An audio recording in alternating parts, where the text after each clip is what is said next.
it was about really thinking through ideas. I couldn't be more thrilled to be holding an event like this one tonight. It's not your usual public meeting. For a start, I had this dilemma. I had the words that are usually on all the billboards of the act that we're talking about in the bill. And I was going to sleep halfway through the title. And I thought, how do I make this interesting for people? Because the worrying thing about this bill, it's actually a very, very serious bill. And so we decided to spice it up. And you saw it said attack on democracy, which I think it genuinely is. But we also shortened the title of the bill against all the advice, and yes, it's controversial. But I actually had a journalist ask me about the bill because he'd seen that, didn't know what it was, and had to look it up. So sometimes those sorts of approaches work in the modern world, and what we have ended up with is perhaps more engagement than we would have had. That billboard, I think, is the first billboard we put up, which is much more strident in its approach. And I think what I've learned over the last little while is that I'm going to have to translate my increasing sense of panic about what's going on into a communication to the public, because I am deeply concerned about things like this bill. Now, I have got three wonderful speakers for you tonight. They know much more than I do about this bill, which is, again, the point of this space, that I can facilitate things and make sure that you have people in front of you, and Mount Albert electorate has people in front of them, although all Auckland is absolutely welcome to turn up. And that you get that chance to talk to those people perhaps before it's too late. This is something that's not an act. It's not even a bill that has been drafted, but we know where it's going already. And so this is a chance to act early, to be aware early. And so without further ado, I know you've seen who's coming to the meeting, but I'd like to introduce you to our first speaker. That is the Emeritus Professor, Jane Kelsey. And I've got a little blurb about you, Jane, and it actually tells me what your middle name is. Oh, Elizabeth. That's actually Elizabeth Jane, yes, which I did not know. It does not tell me your star sign, but I remember you from law school, and I remember the clarity with which you spoke about issues really before the time when people were discussing those things. So you have formed a lot of our thinking in that area, and so I was incredibly grateful when you agreed to talk from your own perspective about this bill. And so I'm not going to muck around. I'm going to give you as much time as you can possibly have to tell us what you'd like to tell us about this bill.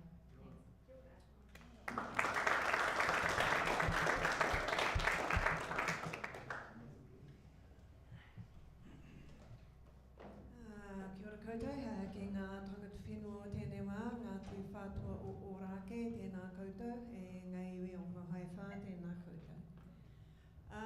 Thank you, former students. Got students all over the place.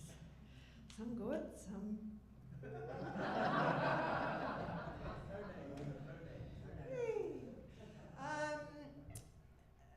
So I have a very short number of notes and a very long book, both of which relate to this bill.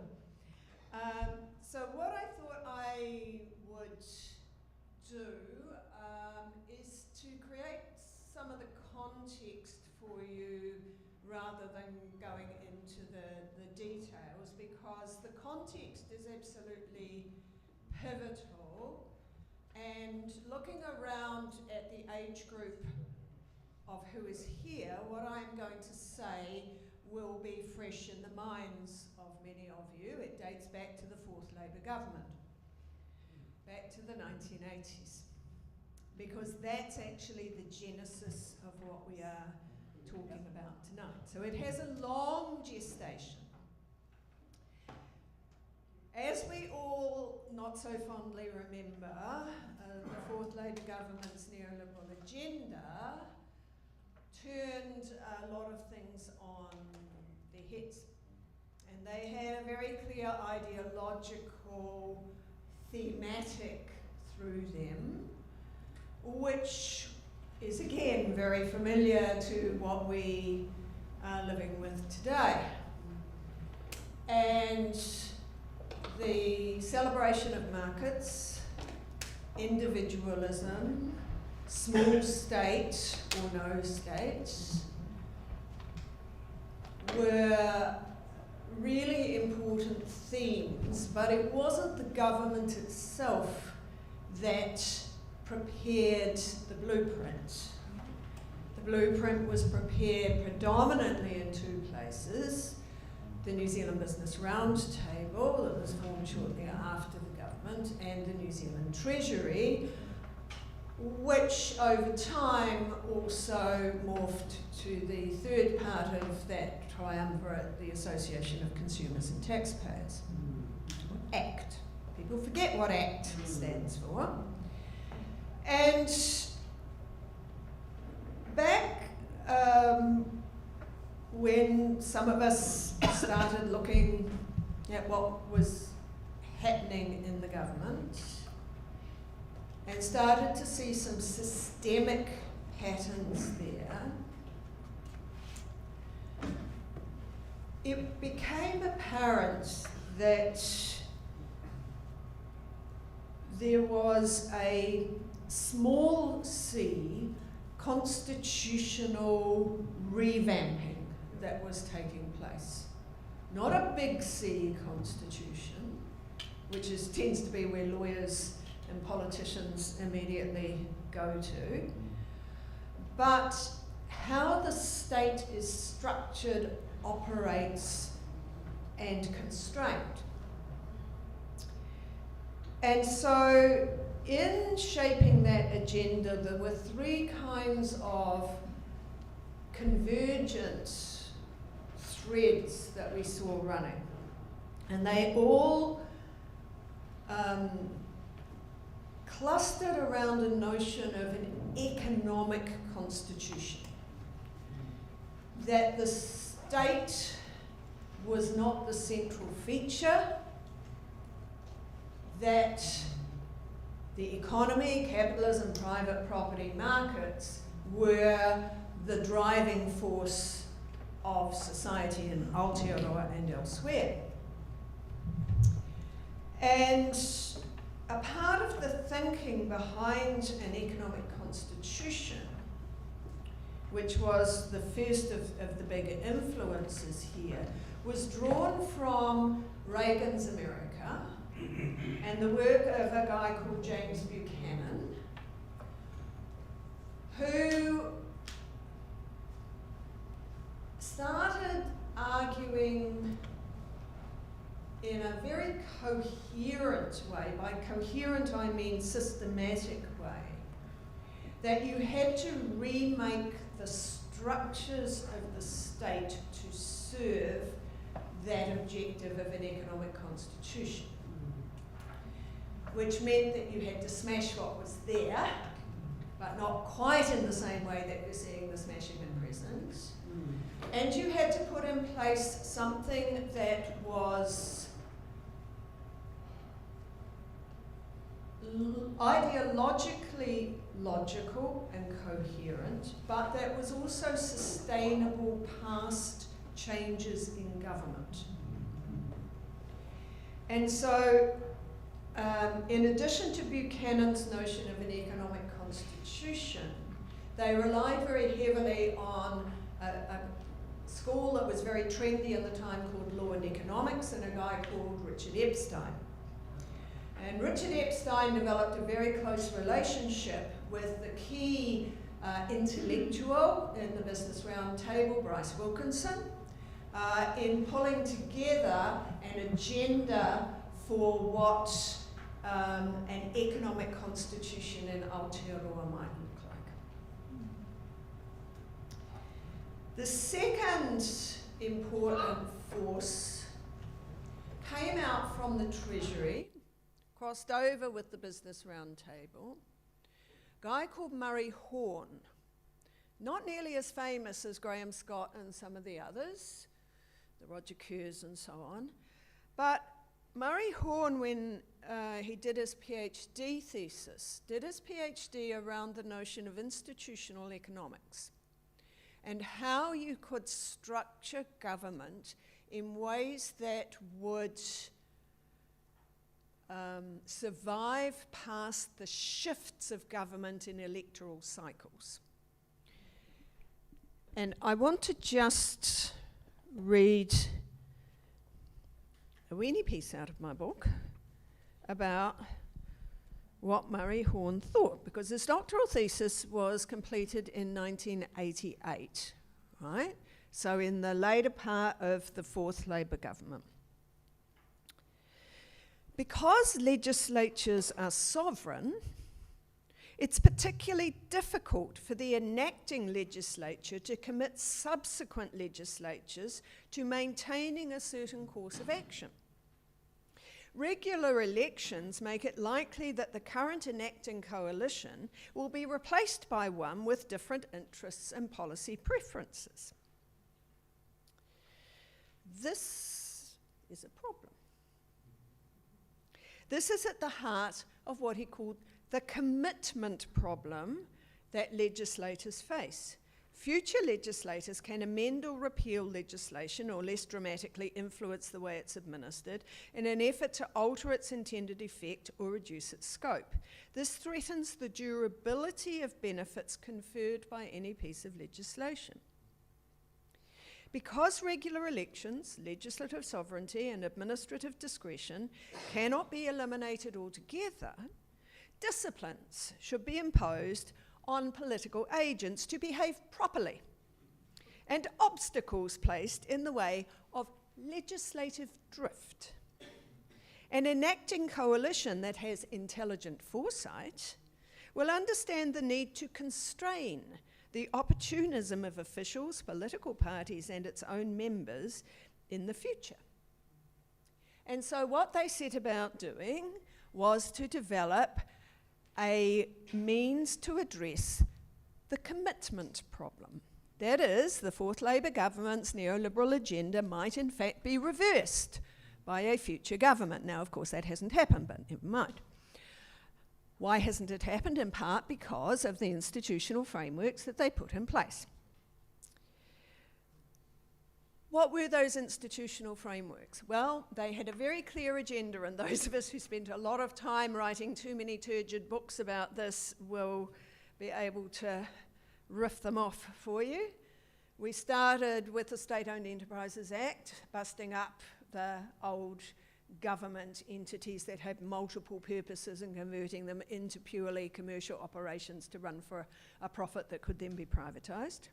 The State Sector Act, which broke down the public service into a structure that had employment relations that were linear KPI based and had very little space for many of the public good agendas. The Reserve Bank Act, putting in place the primary objective of price stability in a governing body that was independent of politicians. Maybe not. The Public Finance Act, which is the most boring and the most potent of all, which meant that funding was allocated on the basis of specified outputs and outcomes on a contractual basis. The Fiscal Responsibility Act, Ruth Richardson's last act before she departed, not lamented. And the missing piece in that was the Regulatory Responsibility Act that would set down, as did the others, a set of principles that were to govern that particular part of a state's operation. Governments were going to be bound to those principles. They were going to be, their actions were going to be judged against them. If they were to fail against those principles, they would have to confess to the Parliament that they had not complied with the principles. There will be institutional frameworks that will be put in place that were depoliticised but not de-ideologised.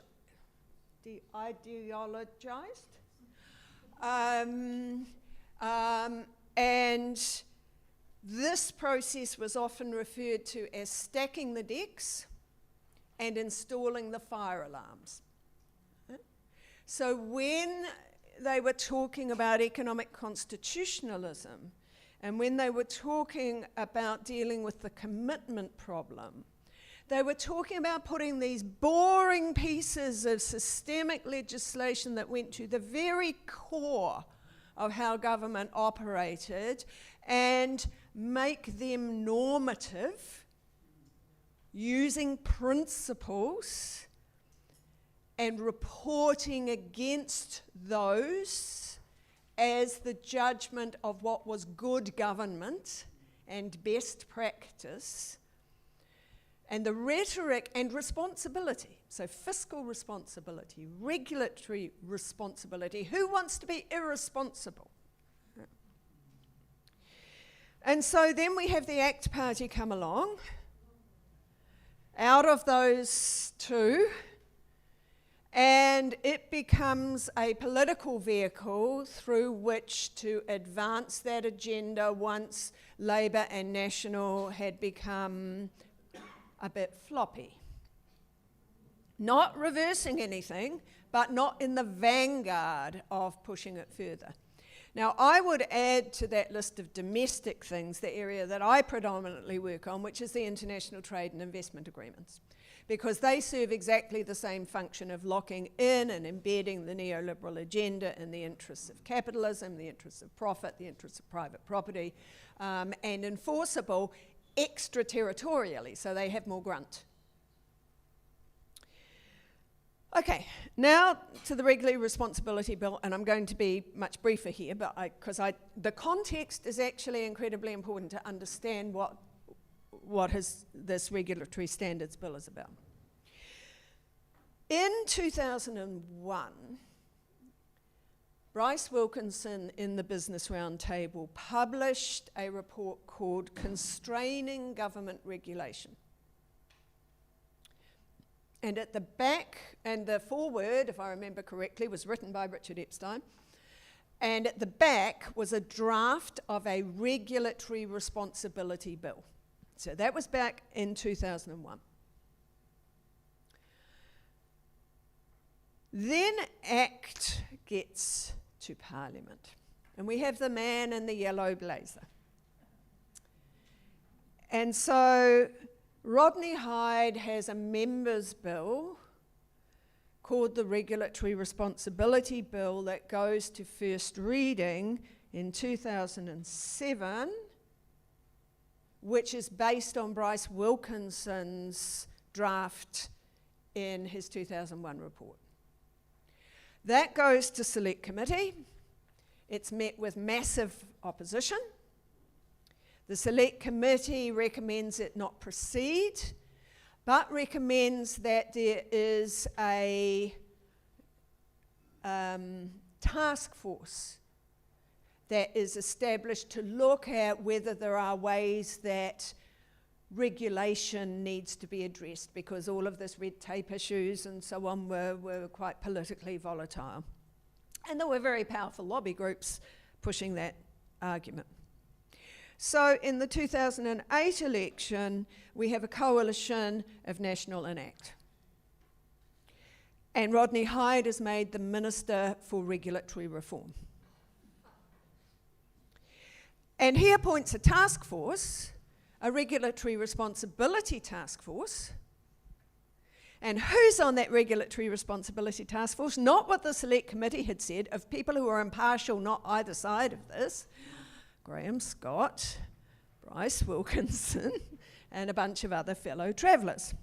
And so not surprisingly, their report that comes back with a revised version of the Regulatory Responsibility Bill, which is full of individual liberties, protection of private property rights, and the rest of the Act agenda. That goes to select committee. The bill goes to a select committee. It's again roundly rejected. Even the Treasury rejected it. And the bill lapsed in the next Parliament. In the meantime, however, Bill English and Rodney Hyde had put together some instructions to government agencies about regulation. And they put together a directive called Better Regulation, Less Regulation. This is around the time when we are starting to see things like the collapse of the finance companies, starting to see the issues around leaky buildings. We see growing deaths in the forestry sector, the agriculture sector. Then, of course, we have Pike River. We have issues around the rest homes. We have a whole lot of issues around light-handed regulation. And that's because better regulation, less regulation has a spectrum to it. The spectrum starts with no regulation.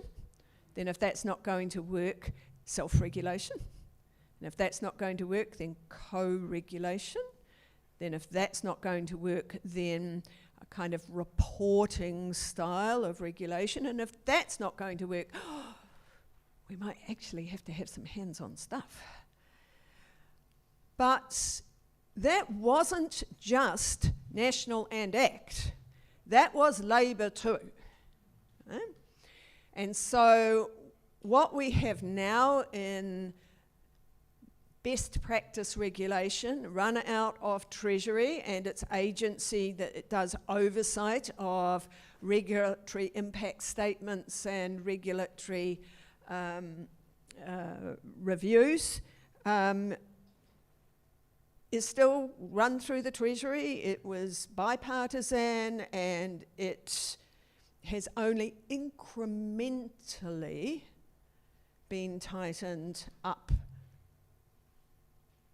So we had that, we had both National and Labour governments there. Then we have Mr. Seymour come.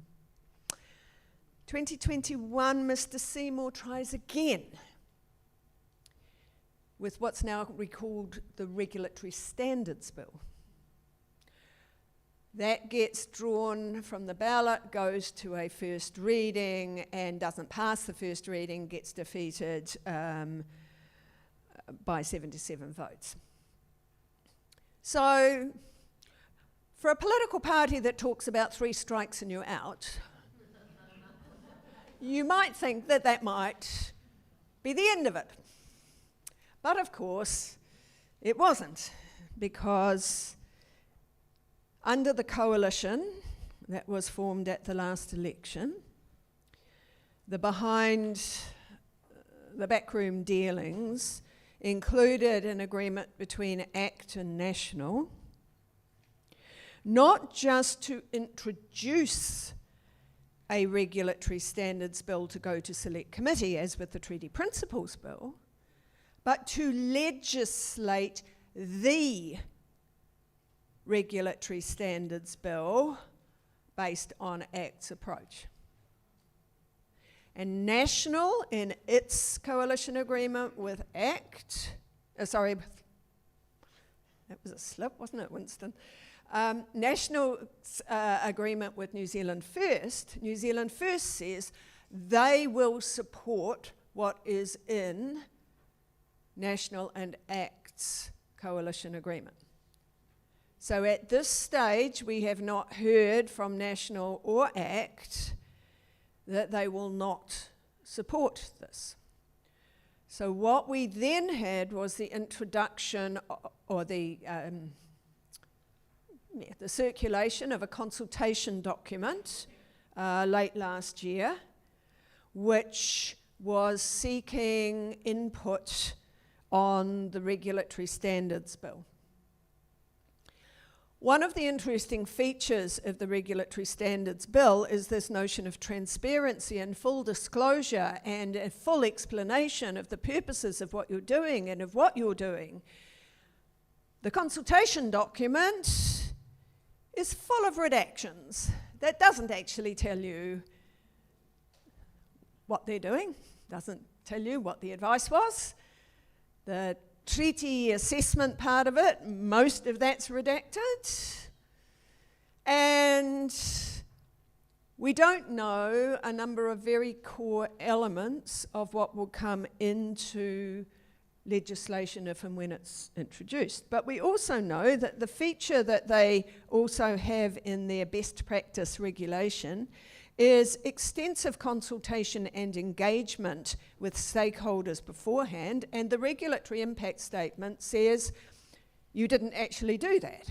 You only talked to the people in your task force who you knew supported your bill anyway, and even the Ministry for Regulation that Mr. Seymour has set up said that they don't support the legislation. They support the ideas, but not legislating.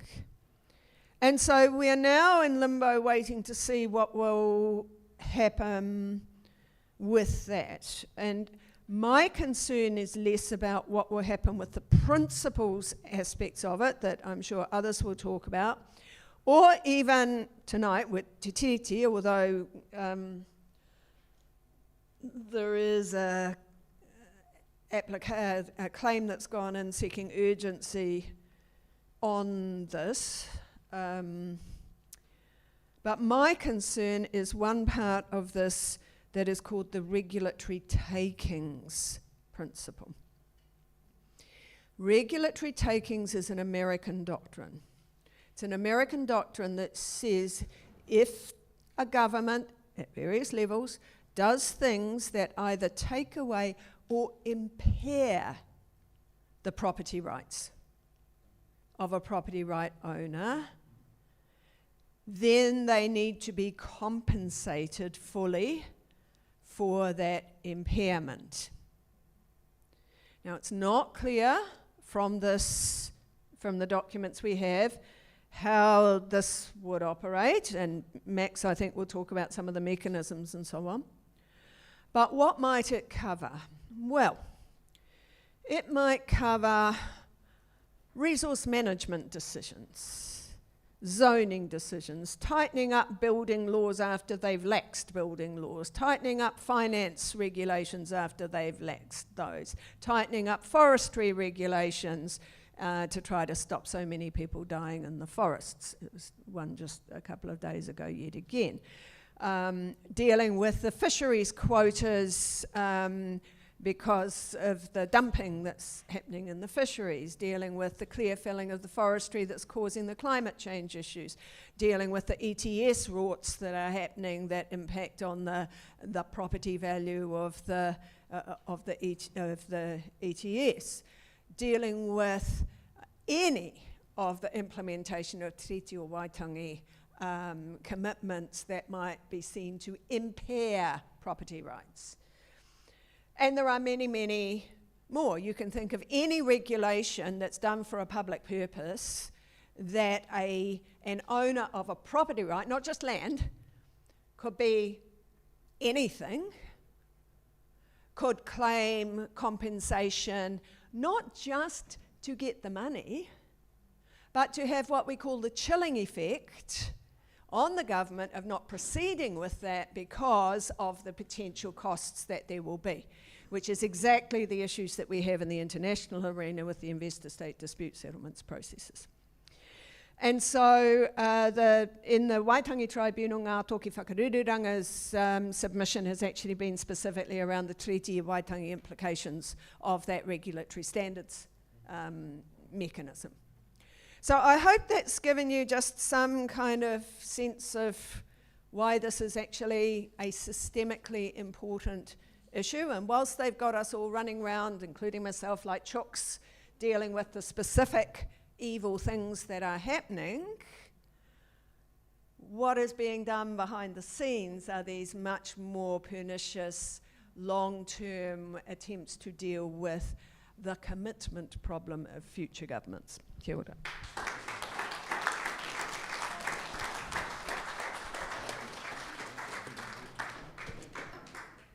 Thanks, Jane. I think we'll leave questions until the end of the three speakers. So my next speaker is Max Harris.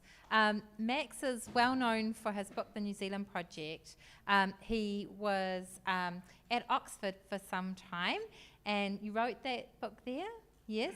But he is also someone I admire because he's mixing a practice of law with a really strong sense of practical activism. And we really admire you for that, Max. Max is on our New Zealand Labour Party Policy Council, and so we're really, is that right? No, it's the... Oh, you just feed in stuff. But yeah, we admire his support in terms of policy in the area. That'll do. Thank you very much, Max. Awesome.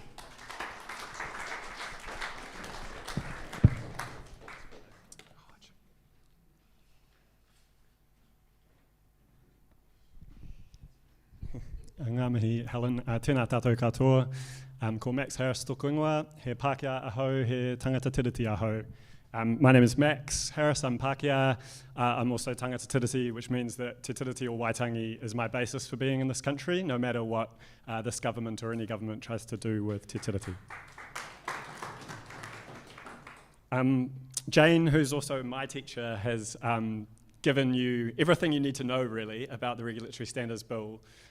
So what I'm going to try to do is maybe go into a little bit of the detail of what's been proposed around the bill, and I think answer three questions. So what's the bill all about? What's wrong with it? And what can we do about it?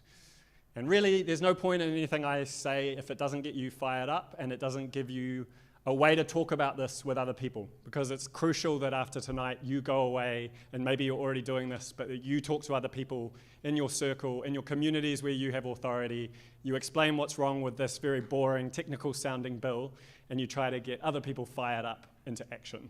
So I'm going to try to get you fired up if you're not fired up already, and try to move you into action.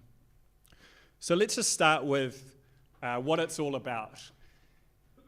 And one perhaps easy way of breaking it down is thinking about 3 Ps that we can connect to what's happened with this bill so far. And that stands for process, poor process, principles and platitudes, and powers, new powers. So number 1, poor process. Number 2, platitudes and principles. And number 3, new powers.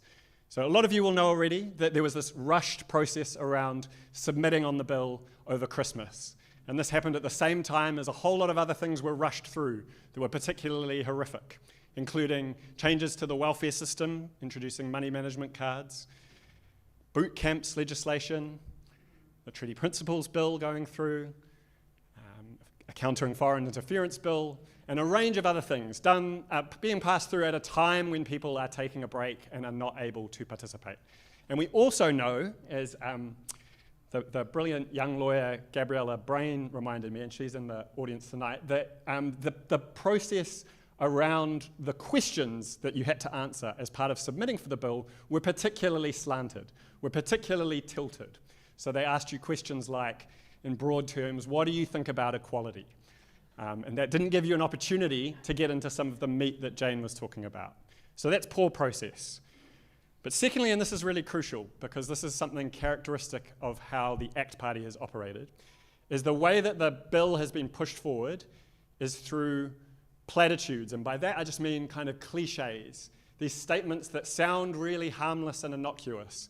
But actually, behind the facade, behind the smokescreen, there's something quite dangerous going on. And that's not conspiratorial, and I'll explain why it's so dangerous as I go forward. So platitudes like what this is all about is good lawmaking, or what this is all about is regulatory stewardship, being a steward over regulation.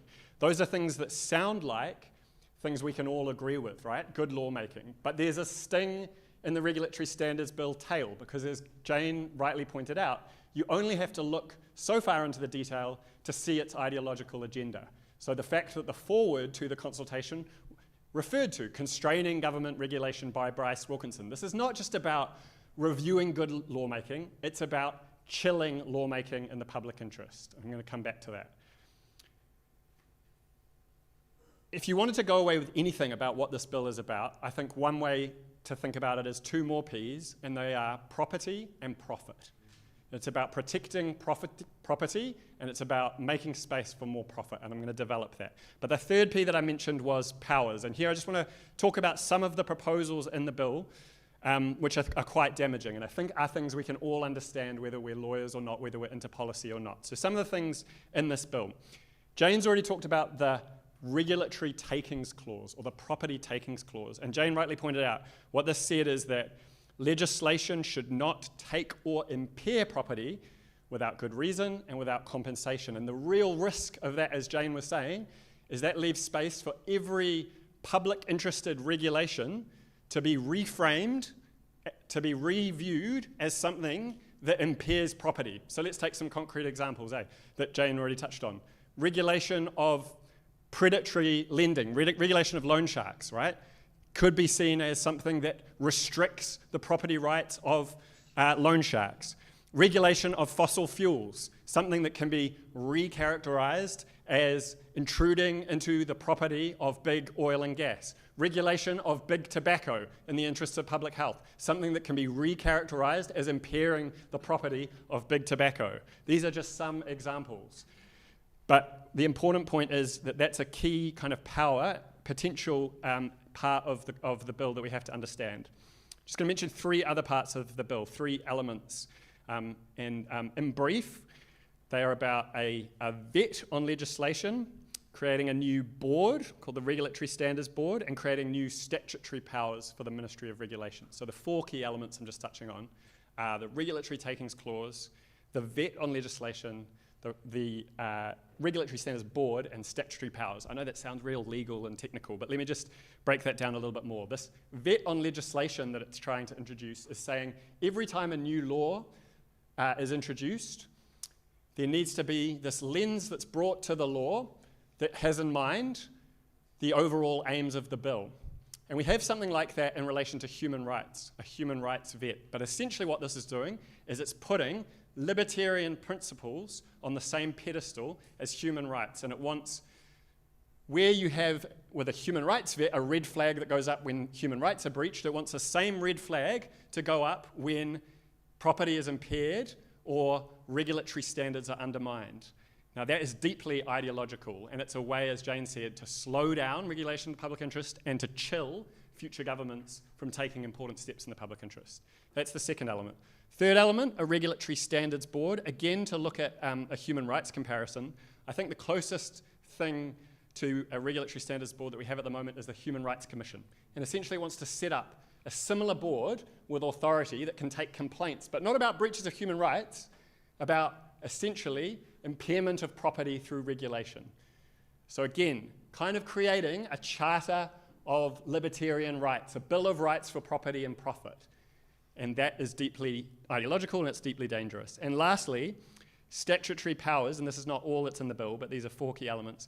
Statutory powers for the Ministry of Regulation, which essentially put the Ministry of Regulation above other ministries and allow the Ministry of Regulation to order other departments and agencies to provide information about what they're trying to do.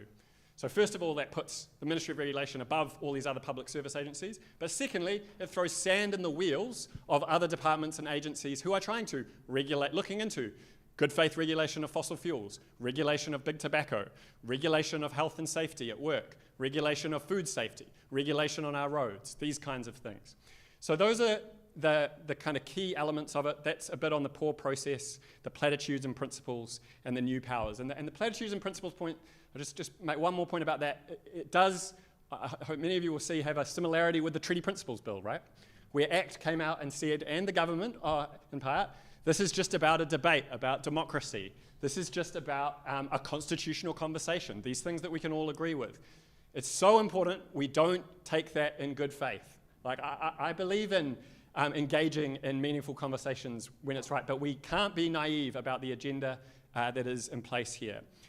Okay, so I'm now going to talk, now that we've got some sense about kind of what's in the bill and what it's all about, those 3 Ps. I'm just going to breeze through, I'm not going to talk for more than 15 minutes. 3 further points, and these cover kind of what's wrong with it in a bit more detail and what we can do about it. And I don't want to leave you feeling super gloomy and bleak, because we can do things about it and there is hope. So, just on what's wrong with it, if I could go forward a slide, please. I just wanted to first talk about how it's an attack on regulation. And Jane's largely made this point. So this is a leaky home. This is one example of the harm that's been done in this country from deregulation of the Building Act in 1991. But there are many other examples you can think about. And the first point I wanted to make here is that, yes, regulation can be different things, but so often regulation is the kind of invisible force that is in the background that keeps us safe from rapacious markets under the economic system that we live in. Because regulation is what means we can eat our food, knowing there are basic health and safety rules that mean we can trust what we are eating and what is being sold. Regulation means we can drive on the roads and go by public transport and know that we're all coordinated and we're all following the rules. Regulation is what is meant to mean that financial markets are not a threat to individuals, though that is an area that's been deregulated, as Jane pointed out. Regulation is what is meant to mean construction happens safely. So often it is the kind of invisible scaffolding that holds up so many things in our society. And deregulation, first of all, can be a threat to public safety. That's point number 1. So this is a threat to public safety. But secondly, and more sinisterly, this is a way to boost corporate power. Because we know that all of those attempts to reframe regulation as something that threatens property are ways that corporates can boost their ability to do things that they would otherwise be constrained in doing. And so removing or loosening the rules, which is all that deregulation is loosening the rules, is a way to free up the people that are pushing the boundaries of those rules. And so often, those are the big corporations, those are companies trying to make a profit, companies trying to protect their property. And we do need to talk more about corporate power and the threat it poses to people in this country. The third and final point I just wanted to make under this heading is that this is connected to an interlocking set of steps that this government is undertaking. And I just wrote them down really quickly on my notes here, and it kind of added up to a little mnemonic that hopefully can help you remember these 5 steps. It adds up to the mnemonic MAD as, okay? So means testing, M, A, austerity, D, deregulation, A, attacking futility, and S, selling off state assets. So means testing, austerity, deregulation, attacking futility, selling off state assets. MAD as, right? If you need to remember it. They're all connected and they're all part of what this government is trying to do. Let me just briefly explain how. The government wants to take what few universal services we have, and means test them, right? So things like universal super, which Treasury is pressuring to be means tested. Things like universal healthcare, which this government wants to means test. And at the same time, they're cutting funding. A, austerity from the public services that need public funding across the departments, whether we're talking about health or education or the environment. D, deregulation, works for the same ends, right? You're loosening these rules in order to boost the wealth and power of those who already have power and already have wealth. You're enabling that corporate power, which is also going to be supported by cutting public services and by means testing things that were previously universal. At the same time, we know they've attacked te tiriti, and that's a problem in itself, but at the same time it's connected because it's removing, as Rupert O'Brien's noted in a really good piece for the spin-off, it's removing one roadblock to privatization and environmental degradation, right? So it's all connected. And finally, selling off the assets, which is the logical endpoint of means testing universal services, cutting public services, attacking te tiriti, deregulating and running down these services. So it's a kind of type 5 of tactics, and I just wanted to point out that deregulation is part of it. And you can remember those type 5 tactics through MADAS. It's mad as. Number 2, the second point I wanted just to make, which Jane has really made, and if it was possible just to go forward on a slide, is just why this is so damaging from the perspective that it's being locked in. I don't know if you watched a show a few years ago, Who Wants to Be a Millionaire? I used to watch that as a kid. And I remember, the phrase on it was lock it in, Eddie, lock it in. And that's what is so damaging about this bill, is it's not just introducing these damaging principles, it's trying to cement them. As Jane said, it's trying to make them constitution-like in a country that doesn't have a single codified constitution. It's trying to tie the hands and feet of Parliament. And constitutions usually do that to protect fundamental rights, but it's doing that to boost corporate power. And one really excellent writer who's written about this is Quinn Slobodian, who's written about essentially the history of libertarianism, this very warped, radical view of free markets and a particular view of freedom. He's written a couple of really excellent books essentially showing that the far right and the neoliberal free market right are quite connected. That racist attempts, for example, in this country to attack te tiriti are connected to opening up markets and boosting corporate power.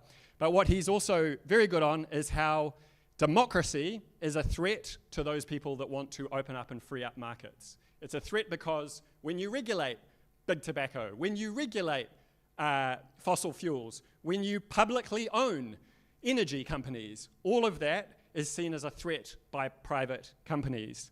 And so this is an attack on democracy because it's trying to stop governments and parliaments from acting to limit that corporate power, both directly and indirectly, as Jane said, through a chilling effect. Okay. I'll shut up in just a moment, but I wanted to end on a positive note. So taking action.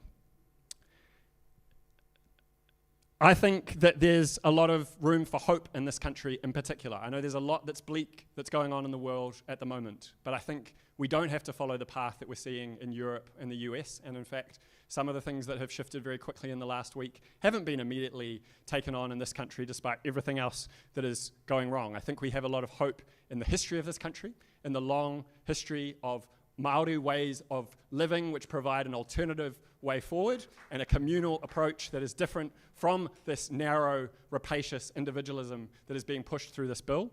I think we have hope in our recent history. It's not many places around the world in these gloomy times where we had just recently tens of thousands of people taking the streets to defend a founding constitutional document between the Crown and Indigenous peoples. That happened in this country in the main because of amazing work of Māori and in the main because of some amazing organisers, but it should give us all hope.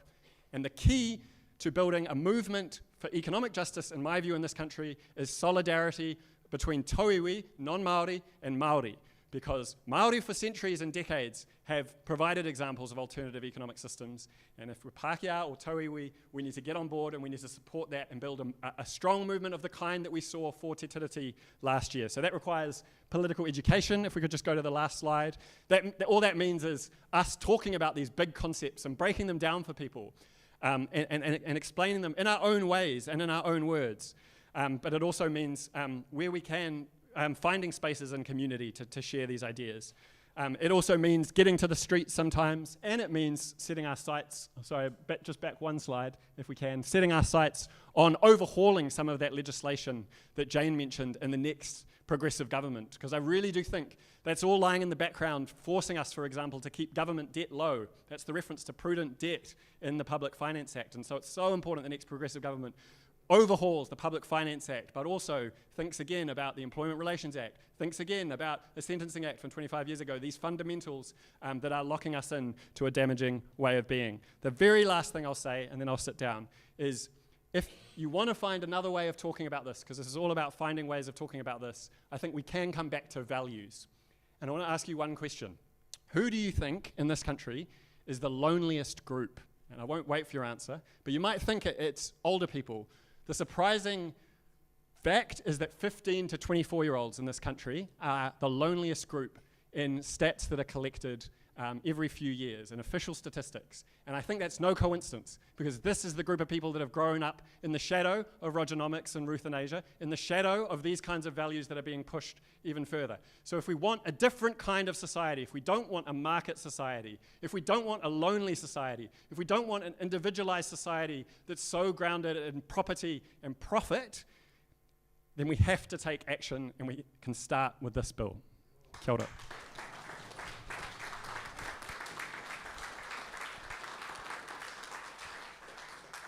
Thanks, Max. Our last speaker is Peeni Henare. And Peeni, today you got a new portfolio. You're taking over economic development for Labour, which is pretty wonderful and might actually connect with this discussion, I think. So without further ado, can you tell us about your perspective on this bill? Kia ora, tēnā tātou. I was praying that Helen wouldn't expose my middle name to you all. But I think I might just do that, break a bit of ice, but give you a bit of context too, because as Jane has already said today, context is everything. My middle names, I have two middle names, Ereatara, Gladwin. Now, I used to get teased as a kid with a middle name like Gladwin.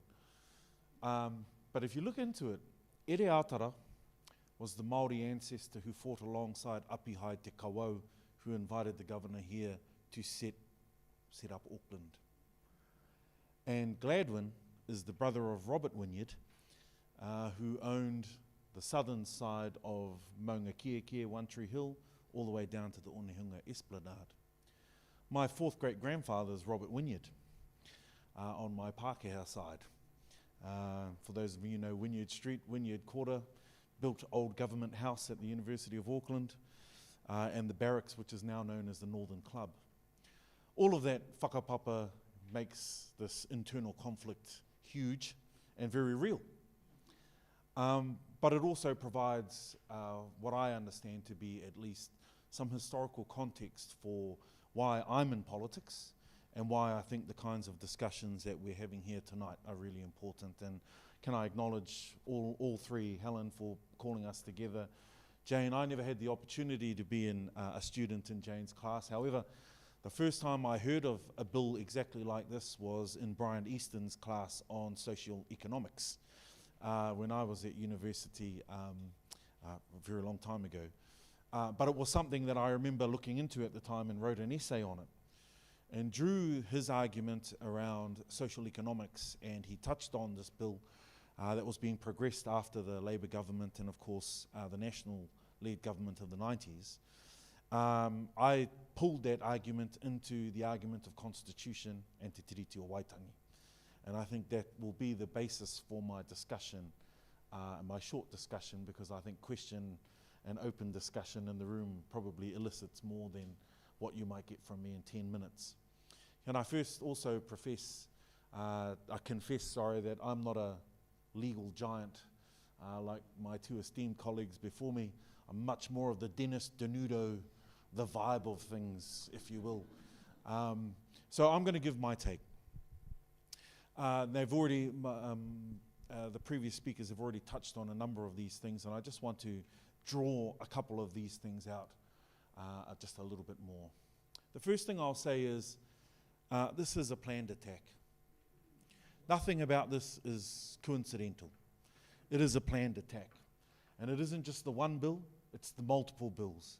It's the multiple discussions and debates that are had on all of the pieces of legislation that this government has pushed through over the past 18 months.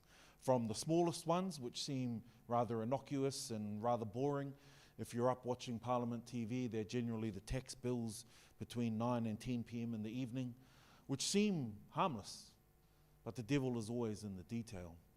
So none of this is by coincidence. It's all by good planning. And that's what we're seeing here.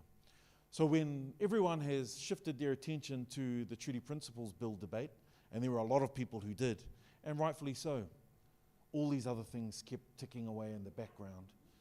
And I'm reminded of a speech that my grandfather, Sir James Henare, gave after the legislation to make Te Reo Māori one of the official languages in New Zealand. He spoke at a function in Parliament and he said, "Ko tēnei mahi e kore e waikura noatia. Aha koa ngā mahi a tēnā ka haere tonu." And it's very simple. It sounds poetic and beautiful, but he says, basically, like rust, these actions never sleep. They'll continue to come back, whether it's this generation or the next, and that's what we're seeing here. Jane has already given a really good background about the fourth Labour government and what's taken place since then. And it's no surprise that you'll see it in a generational sense. I was a kid through the 1980s, now I find myself an adult, and now my children are going through the same thing. So I suspect that in another 20 to 30 years' time, some people very much like ourselves will be sitting in this room or other rooms around the country having the same discussion. Because as my grandfather said, this will never sleep, it will come back again and again. But we can't lose hope, and I really love what Max said about making sure that we continue to stand up against these things in a very simple way. One of the things that Max said, which I think resonates really well with our whānau, is it is all about language and it is all about conversation. David Seymour will have you believe, in particular when he talks about things like the Treaty Principles Bill, let's just have a debate. In fact, he'll pick out Article 2 and say, Tino rangatiratanga is about self-determination over your own property rights. You see where the link comes? Instantly. I see what you're doing here. But for most people, we're only focusing on one bill, which is the Treaty Principles Bill, which sounds like a rather lucid, rational debate and discussion to have. But when you tie it to the bill that we're discussing here this evening, it suddenly takes on a different hue and a different shade. And that's the shade we need to be concerned about. Because I'm sure, like many of you over the barbecue over summer, this topic has come up. And everyone will agree, well, maybe we should have a debate. That's a good thing. But they're looking at that in the isolation of one piece of action, which is the Treaty Principles Bill. This needs to be discussed in its entirety with the complete government agenda for all to see. So, when we have those conversations, we must continue to remind them that it's not by coincidence, it's by good planning. 2, that we can't look at these things in isolation. Te Tiriti o Waitangi, and the Treaty Principles Bill, and this bill, and every other bill that we're seeing. And I want to acknowledge Jane's reference to the international view. I sit on the Foreign Affairs and Defence and Trade Committee, and I voted to give Jane more time, but we've got voted down. But she makes a very good point, because it's an extension and a flex of power in a space that most New Zealanders won't see. And what it does is it sends a signal offshore about what's happening in New Zealand. And sadly, and far too often, it's reflecting actually what's happening around the world. And I think of the tuna treaty that we discussed, was it earlier this week, last week? Last week, I think it was. Or might have been the week before, Matatini. And it's the same thing. So, conversations, really important. Now, I want to just, as my final contribution here before I conclude, Te Tiriti o Waitangi. My grandfather was a wise man. And at the opening of the University of Auckland Marae, known as Waipapa Marae, he said this. He said, tapua nuku, tapua rangi, tapua te tai ki runga o tai horo nuku rangi. Ka whauhia taku taiaha, ka tukuna atu ki te ringa o te Māori o te Pākehā. Ka whiua ki te rangi, whiua ki te papa, he ao hou kei te haere mai. And what he says is, as I look towards the sacred sky, I look towards the sacred earth and I see the horizon in the distance. He said, I fashioned myself a taiaha and I gift it to the hands of Māori and Pākehā. They will swing it high to the heavens and they'll swing it low to the earth, and a new world will be born. And it's absolutely prophetic. And if you ever get the chance to look through a lot of the writings when they opened Waipapa Marae at the University of Auckland, you'll see that quote there at his research centre at the university. And what I like to think he says there is, we can do this and we can do this together. That it isn't one person holding the taiaha, that it is two peoples holding the taiaha. And he was always clear and he was a man of his time. However, I think this argument and this discussion has evolved some since, which is a strong multicultural New Zealand is built on an even stronger bicultural New Zealand. And that was his take in the 70s and 80s, and that's certainly still one of my strong beliefs today, which says to me there is space here for everyone to put their hand on the taiaha, to allow us to fashion this world the way we want it to look like, the way it reflects the principles and it reflects the beliefs that we all have for this country. And I think Te Tiriti o Waitangi are one of those things that can allow us to do that together. So in conclusion, because I'd rather a discussion instead of a lecture, sorry Jane, I love you and I love your work, but I hated lectures when I was at university. And I certainly, when I left, I said, I'm never going to do a lecture in my life. And I find myself doing them more and more often. But in conclusion, I want to say, it's never too late to act. And I want to take what Max has said here for this generation and for our future generations. I was with my daughter recently last week at Te Matatini down in Taranaki. I was fortunate to be the MC at the Matatini. And I was standing there with my daughter and we were talking about a whole heap of things. And she talked to me about a particular haka she heard one of the groups perform on the stage. And that haka was specifically aimed at this government's legislative agenda. All in Te Reo Māori. And my daughter, whose first language is Te Reo Māori, heard it, picked it up, and came to her father, the politician, and said, Dad, what does this mean? What do they talk about, this taniwha that crawls across the paper in Parliament? What does this mean? And so we had quite a deep discussion about why it's important that she understands these things, and more importantly, she remembers the discussions of today to take them into the future. I don't quote my grandfather in here because it's quite nice to quote him and he said some quite amazing things, but because those conversations are alive today. And I want the same for us all, to tell our grandkids, tell our tamariki, tell our nieces, our nephews, even when they don't want to hear it. Let me tell you about a taniwha. Or you could even fashion a taiaha and say, please put your hand to the taiaha and allow us to swing it high and to swing it low. I'll stop there and I look forward to questions. You can name them all at Jane and Max. And have a great evening. Kia ora tātou. Thank you. Okay, so I'm conscious that we are still live, so I will ask you to answer the questions here so that the people who are watching can actually see your answers. But who's got a question? Yes? Yeah, sorry, Peeni. My question's for you. Possibly Helen as well. It's about, I don't know, a year and a bit before this current parliamentary term ends. So I guess it's a question to you guys as parliamentarians. If there is going to be a way to stop this bill, either it just stops because it takes too long and they ran out of time, or you've got to someone who's going to vote it down, and that person would be Winston. Do you have any, obviously I don't expect any clear thinking from Shane Jones, but Winston maybe. And we've seen examples already where the coalition agreement is not cast iron, it can be mutated. So it's the question really is, do you feel any sense of optimism about just stopping it? Because that would solve the problem for another X years. I'm always optimistic, but I say that as a northern Māori man who calls himself the nephew of Winston and Shane, because I am actually their nephew, sorry. But what I've always believed with Winston, and which is starting to challenge some of that belief that I have, is that sometimes he does step back and he sees the picture fully.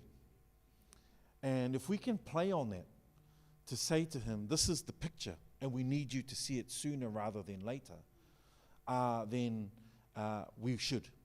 And, you know, I catch up with him reasonably regularly because we come from the same place, and I have these conversations with him. But I will say this. What's more dangerous than the bill not passing is the fact that uneducated, wishful thinking in discussions is being had now. I'll repeat that again. It's one thing to have the bill, but the discussions that are taking place in houses across the country is just as dangerous if they're not the right ones. Because the bill might die, but the platform's still there for the discussion. And we all know that, and Luxon's been very clear, the Treaty Principles Bill's not going to go anywhere. But guess what? For the next 5 more months, this is going to be one of the top agendas and one of the top discussion points across the country, regardless of the fact that we know the bill is going to die. Which is why, to Max's point, these discussions are really important. But I always hold optimism. Another question? It's rather intimidating asking them questions, isn't it? I think in the short term, those who do have contacts with New Zealand First need to be utilising those, and there is an interesting tension between what Winston's position used to be, because he introduced, well, Fletcher Tabuto introduced, but Winston gave it the name of Fighting Foreign Corporate Control Bill, which was actually about investor-state dispute settlement, but the same thing as regulatory takings. But Shane has been trying to get assurances, bonds, other kinds of guarantees for mining companies and so on, that what he's doing won't be rolled back. So there's actually a very strong internal tension there. But New Zealand First does have quite a strong constituency about not supporting that kind of corporate profiteering takeover. So I think those who in the even in the next 6 months, I'm not a great short-term strategist person. Sometimes people get too focused on that and lose sight of the bigger issues. But I think if we're going to stop this one, then that's a key to get to Winston especially. Hello. Now, this is really unusual for us not to have questions, and I'm thinking there's usually somebody who wants to just make a statement. They say it's a question, but it never is it? But look, we've got a few hands now, so Mike.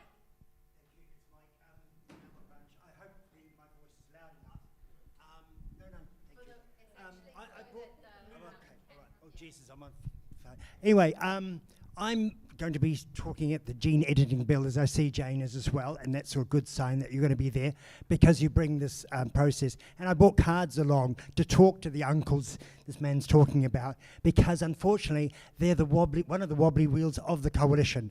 So the card is about gene editing must be regulated, that's the topic, but more importantly, talk to the New Zealand First MPs, because they're the ones that claimed, that they were conditional about this bill. This bill, as the good speakers have said, is representative of all of them. They're all connected, and I would say the treaty bill, the one we're talking about tonight, and this are also important. Thank you very much. Kia ora.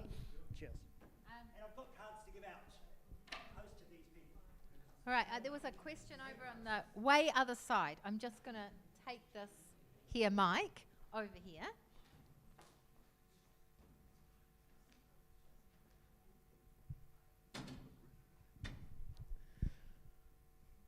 I was hearing earlier from Max about moving beyond a neoliberal order that has established itself in New Zealand. Given that was established very quickly by Roger, how could we undo the world order? Is there a way for us to perhaps do how he established it in removing it? Do you think that's possible?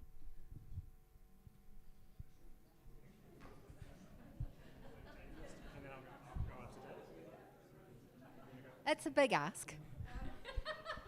I'm going to try to have a go at that at the Fabians in Wellington in the middle of March. So yes, I mean my view is that if 19th of March, thank you. My view is that if the Labour Party thinks that it should just play by all the rules and focus on not scaring the horses, then all it will be doing is embedding what has been done by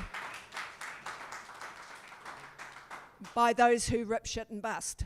And those who've read my books will know that I think we're in the classic revisiting of the three-tiered strategy that Douglas talked about, which was the blitzkrieg of as many things as possible, as fast as possible, so people can't keep up with what's happening.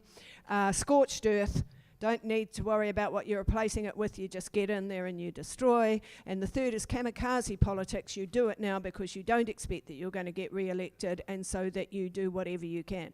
I think that the mainstream political parties need to readjust to those realities. We're seeing that challenge in the US at present, and there needs to be some radical rethinking, because quite frankly, even after this morning's Labour Party, State of the Nation, whatever it was, I still have absolutely no idea what Labour's policies are.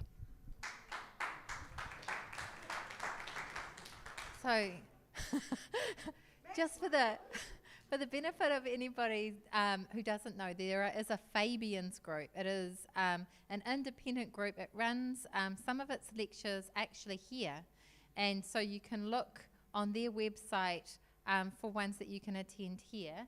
There's also a Wellington branch of that, and they're always live streamed, I think. So there are a range of really interesting speakers that talk to the Fabians. Max, have you got a... Just to add to this. Yeah, it's a great question. I think we need to think about, what is the counter to all of those pillars that this government is trying to set up? So remember, like MADAS, and I think there are some obvious counters. So the counter to like more means testing is reclaiming universalism as a value, reclaiming things like universal dental. The counter to selling off state assets is standing again for public ownership and making that a red line again. And I think one way that work can be done is through some really hard and probably quite rapid work in opposition, and there's not a lot of time till the next election, and we'll all blink and it'll be around. And I think it's so important that some of the work is done on overhauling the legislation and then thinking about setting up those pillars. But what is critical in all of this is it's not just legislative change that we need. We actually also need a shift in values.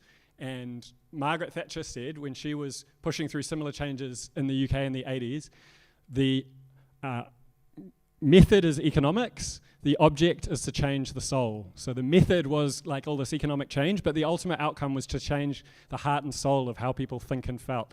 And there have been shifts in the last 40, 50 years. We also have to reverse those shifts to the heart and soul, and that requires conversations, political education, political work on top of the legislative change. Great. Now, I don't think that Peeni's had a fair go. And there haven't been any more questions, so I'm actually going to actually finish the meeting. I wanted to make one last comment on, and this is very much a provocation. It's not everybody's view in the Labour Party, but I've always been very concerned about constitutions. I'm not at all sure that they're the way forward, and it feels like more and more I'm hearing a reaction to this stuff, which is we should embed our view in a constitution. I think constitutions are often used to protect property rights, and they are very rigid, and I think we should be very careful before we take such a step, because it feels like it's reactive and it's actually acting out of the same kind of mentality, and it really is a case of who gets there first, and it's usually the properties. So that's just my little final comment. Peeni, have you got anything to say before you go, because you really haven't had as much time as the others? Another one of those Māori expressions that was if I remember correctly, it was Te Rangi Heke Tini, who said, he awa e kōpiko, he awa tangata ka rere, which is, as a river flows, and a kōpiko means it's winding river, but a river or a tide of people is a way to force through those bends, basically. And that says that through the kind of people power and many things that Max and others have spoken about, you will force the river to change. And I firmly believe that, and you only need to look at our examples in New Zealand about how we can do that, both in the environmental space, but more importantly in the political space with people power. And this comes back to what Jane was saying earlier tonight. And it is about the values and what's at the heart of the Labour Party, because that's the party I'm in. And many will have a checkered past, or a past at least with the Labour Party. I was a Labour Party member, then the Foreshore and Seabed came and I was a Māori Party member. And then they joined the Nats and I came back to the Labour Party. And so with that kind of a checkered past, we must look really deep into what it is that Labour stands for. And I think the constitution that you speak of, the Labour constitution, the values that we hold, is what's going to have to be represented well and explained clearly, but more importantly stood by, if we've got a chance in 2026. I firmly believe that. Because if we don't, we're going to go back to, as Jane rightly pointed out, this kind of just stick down the middle of the road, don't creep towards the edge, whatever it might be. So we've got a job, and Helen knows this well, and we talk about this a lot in Wellington, and it's easy to talk about it there, but it's harder to talk about it in the public, because we've got to get it right. And if we don't, I don't care how good our policies are, or some might be revolutionary, others might not be, if we don't reflect those values, the values that the Labour Party I believe in very well, then we won't stand a chance in 2026. So hopefully more of these kinds of discussions can do that, because I think, to answer the question that Max, I think, answered really well, that's how you counter it. That's how you tear down the house that's been built so quickly for us, believing in our values. We've got to express that.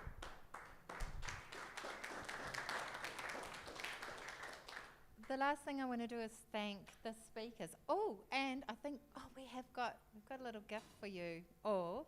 Thank you so much for coming. I really appreciate that I can invite people who you've heard. It's been fairly a critical time for Labour tonight from Jane, and I welcome that discussion. It's really important that we have it and we have people do that. These meetings are not just about one point of view, and it's really important to me that I can ring people up who are people I absolutely respect in terms of where they've come from and their articulateness and their integrity. And so thank you to you all for coming. This is, I've decided now I'm going to go with gifts from my electorate.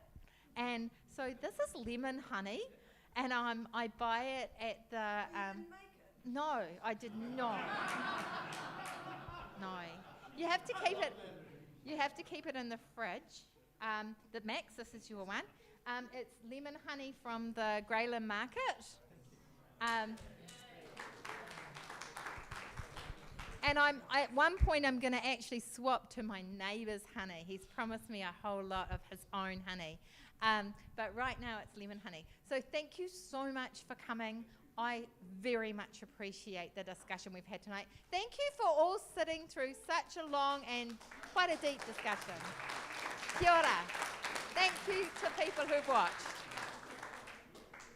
Okay, we're done.